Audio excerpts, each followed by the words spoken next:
All right, we'll give a few minutes for everyone to get on here. We had a long day at court. It was supposed to be a very short day, but it ended up being a full day. So lots of things happened. So at lunch, we had heard Ryan Bundy got a new lawyer, Tom Erickson, and that it was possible he was going to be severed from this tier and go to tier 2. But then they decided at the end that they would wait to see if there was a continuance, because if there was a continuance, he would possibly be able to stay with this tier. The government does not want him to go with tier 2. They said that their case, he is a leader and they need him in tier 1. So then we go back. Ammon is not present, but he is on the phone, and Dan and Morgan Philpott are in the courtroom. The reason for Ammon not being in attendance talks about the employees will not transport. This is good news. He's talking about the strip searches. He goes in to say that, he's in solitary confinement. They put him in naked. Then they give him clothes, and then they come to him and they say, we want you to strip out to get out of solitary confinement, but he was put in there naked, and then they gave him the clothes. So he's saying that, it's not about safety here. It's about submitting, and that there's issues. They get CCA on the phone. They get the assistant warden on the phone. There's some arguments back and forth. The judge is saying, well, I can make an order. Is there an order? Is there something we can do to get these defendants to court? It comes down to they are going to move them to Henderson, where their strips are like once a day when they come back, not before they leave. They don't have to strip out before they go to a video call or see their lawyers and things like that. So it sounds like moving them to Henderson is going to fix a lot of things. They are going to approve that they stay in their undergarments. And they're allowed to strip down to their undergarments, but then they're allowed to keep their undergarments on, and they will be wanded and patted down versus the strip search when they move from CCA to Henderson. And then Henderson should have different things. They didn't discuss exactly how they will do that differently at Henderson, because Henderson wasn't represented, but it looks like they're on a way to making sure that Ammon and Ryan are in court.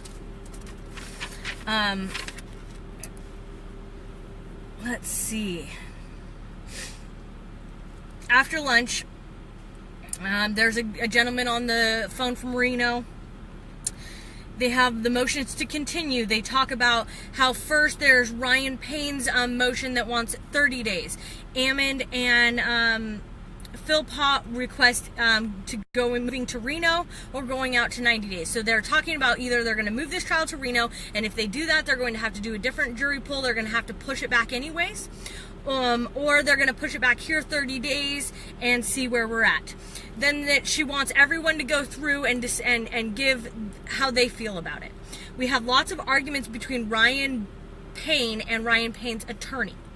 Ryan Payne's attorney says, and I quote, they've always pushed for a speedy trial. He understands the necessity for the men that are held in pretrial. I mean, he goes on forever.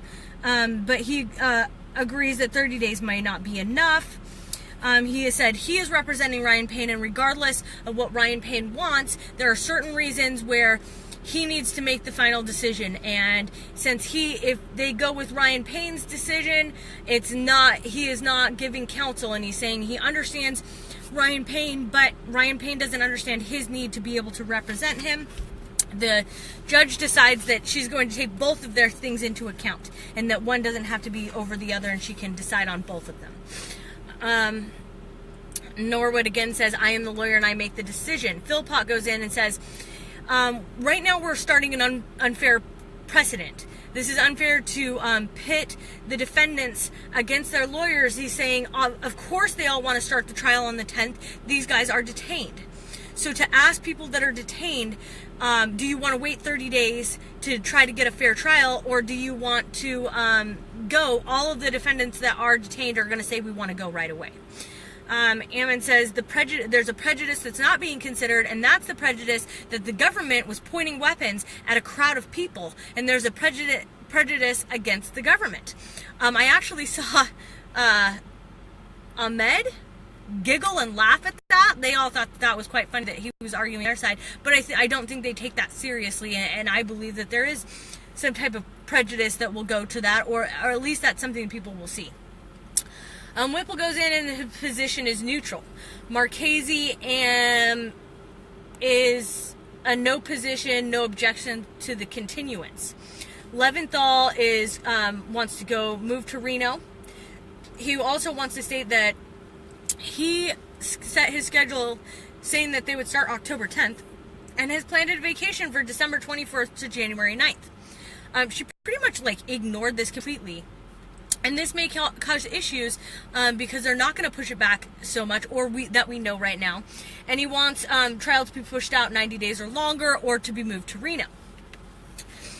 The government echoes the position that they have a number of speedy trial rights. Here we go again, where the government's going to argue speedy trial rights when it goes to them.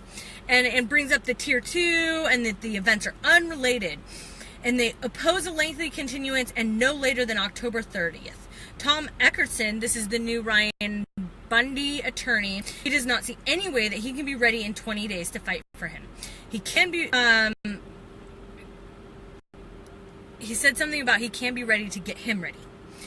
She still holds out, or can you be ready to get Ryan Bundy ready? Because she still holds hope that if he is able to pass another Faretta canvass, he may be able to represent himself again. But he needs to show that he has unadopted this belief of nonsensical things that he's saying, that he to be able to continue representing himself. She felt someone was filling his head with all this nonsensical motions to fill and words to sing forth that are magical, that is gonna get him off. Pretty much as soon as he starts that, she even tells Eckerson, go and look at the motions he's filed and you'll see what I'm talking about. Then the judge says we could just go with the 10th and try to pick a jury and see what happens. See if we have an issue or we don't have an issue. There's some questions on the questionnaire that didn't get answered because they weren't coded correctly, so the answers didn't get saved. So there's a issue on that. They're talking about making the jurors answer them when they come in. Then there was talk about adding them or sending them back out if there's a continuance. The judge rules. She's not going to move the trial to Reno. The shooter had a home in Reno. He met his girlfriend in Reno, frequented many casinos in Reno, so she doesn't see that. She is willing to continue it at least 30 days. She's going to the calendar call on October 24th at 9 a.m. At this time, they will decide if the 30 days was adequate enough or not, and if there is a prejudice or not. Then Philpott gets up to say that he needs to move that we use strong measures because he believes there's a perceived prejudice or a presumed prejudice, and that they need to use strong measures to make sure that that doesn't come in and doesn't affect. Ryan Bundy is going to stay with this tier at this time. And then when his new counsel is able to talk to him, then he will be able to decide whether he wants to sever and go to tier 2 or he wants to stay with us. So it sounds like they're not really going to listen to what the prosecution wants. If Ryan wants to sever, it's possible. She also stated that she wants a competence hearing. She does not think that it's something that needs to have medicine to fix, but she definitely feels he is under the persuasion of someone who's feeding him bad counsel. Then Ryan Bundy's new lawyer decides he's going to withdraw. He says he was reading things. He's got another case that is going in October. She's kind of like, well, we told you the dates. If we started on the 10th, this would go into November regardless. So there was arguing back and forth, and he will stay on as counsel until they can find another counsel. So now Ryan has gone to one counsel who's going to go to yet another counsel. CJA will find someone else that can take on this trial. And then, so he's up in the air, but it sounds like she's willing to let him represent himself still, as long as he comes to the court with her ideas, not filing what she thinks is adequate motions and adequate speech in the trial. So we end today with October 24th, Tuesday at 9 a.m. We're going to have a calendar call. And then at that point, they're going to decide, is there, famous people coming to town, doing vigils, doing benefit concerts. If it's calmed down, if they think they're going to be able to, they may go into jury selection to see, are they going to be able to. They're also talking that the jury, they push this around so much, and these the juries have had these sheets, they might end up having to let this whole jury go, put reissue papers out, because these when you get a jury summons, you're only on from this time to this time. And we're running out of that time. And she also showed a giant paper of numbers, they don't show names, a bunch of numbers of people who are already requesting to be released from this because it's gone on for so long, something's come up. Maybe they've had people in this shooting that they now need times out. So the new trial date, tentatively, is Monday, October 30th at 8:30 in the morning. That is if everything goes well on October 24th at the calendar call. So today was a huge day. I know that I went through that quite quickly, but it didn't go quickly in the courtroom. And, there's some really good things. I like the fact that Ryan Bundy wasn't immediately moved into Tier 2. That I felt was good. I like the fact that he's supposedly going to possibly be able to represent himself again. She said that to the lawyer. The lawyer's like, there's no way I can be ready in 30 days. She said, well, Ryan Bundy has been prepared to represent himself, so you can get in there and talk some sense, basically, is without her words, talk some sense into him. He may be able to pass this for and continue representing himself. Also, in the middle of the day when they went to decide if they were going to let Marchese go, he was trying to withdraw himself. He decided to withdraw his motion to withdraw, and he is going to continue with us. So that was another turn and twist. Eric said when we got here, he must have forgotten how much he loved us, and we are going to continue on. So we've had a lot of roller coaster moments today. Lots of things have happened inside. I'm sure there's a lot of people that are upset about things. Obviously, with everything being moved back, there's lots of people who have made schedules and days and hotels and everything to come down here that are not all going to have to be changed. And let me warn you all that it may have to be changed again. So everything's not set in stone. We are coming back on the 24th to see if that was long enough, because she didn't say that she wasn't going to continue anymore, and she didn't say that it was for sure going on October 30th. She did say she was not going to move it to Reno. It wasn't far enough. She didn't believe that would get them far enough away, and that the shooter was also had ties to Reno. Another thing that they talked about is the fact that the government may even try to use this event against these guys in trial. And the government says, oh no, that's not true, that's not possible.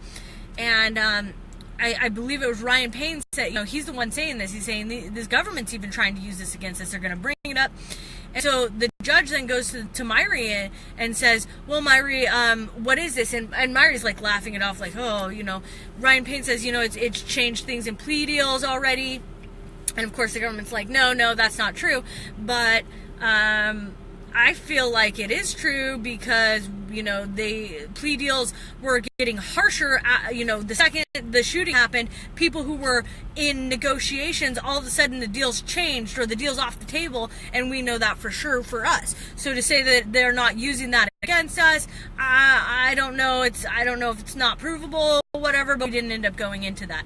But Myrie definitely laughed it off initially. Then they all had a little meeting of the minds, and they said they did not see any connection between what happened October 1st and what happened in 2014. And they do not expect to be continuing or trying to link these two things. So it's good to have that on the record now to make sure that they're not doing that later. I still think motions in limine need to be put out there.